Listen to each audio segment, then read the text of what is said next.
बूढ़ी माँ और शहर का सबसे बड़ा डॉक्टर। एक मशहूर डॉक्टर अपनी फ्लाइट छोड़कर एक छोटे से घर में पहुंच गया जहां एक बूढ़ी माँ अपने बीमार बच्चे के लिए दुआ कर रही थी।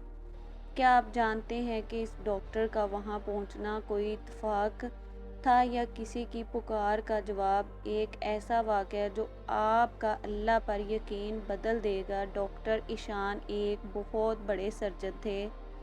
वो एक बैनुल अक़वामी कॉन्फ्रेंस में शिरकत के लिए जहाज़ में सवार हुए। अचानक मौसम ख़राब हुआ और जहाज़ को एक दूर दराज के छोटे से शहर में हंगामी लैंड करनी पड़ी। डॉक्टर को जल्दी थी। उन्होंने एक टैक्सी किराए पर ली और सड़क के रास्ते पर निकल पड़े। रास्ते में शदीद तूफ़ान आया और वो रास्ता भटक गए। करीब ही एक छोटी सी झोंपड़ी थी। डॉक्टर ने वहाँ पनाह ली। अंदर एक बूढ़ी औरत जाए नमाज पर बैठी रो रो कर दुआ कर रही थी कि वो, और पास ही एक छोटा बच्चा बेहोश पड़ा था। डॉक्टर ने पूछा, माँ क्या मांग रही हैं? बूढ़ी माँ ने कहा, बेटा ये मेरा पोता यतीम है और बहुत बीमार है।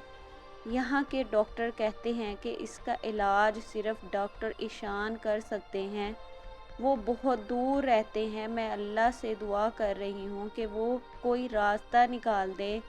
डॉक्टर ईशान की आंखों में आंसू आ गए।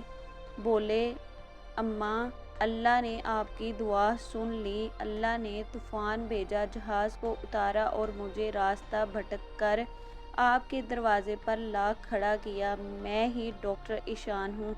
जब इंसान अल्लाह पर पुख्ता यकीन रखता है, अल्लाह को नामुमकिन को भी मुमकिन बना देता है। अगर आप भी अल्लाह पर यकीन रखते हैं तो कमेंट में या अल्लाह ज़रूर लिखें और माँ की आवाज़ ऑफिशियल को सब्सक्राइब करें। वीडियो अच्छी लगी तो वीडियो को लाइक करें। शुक्रिया।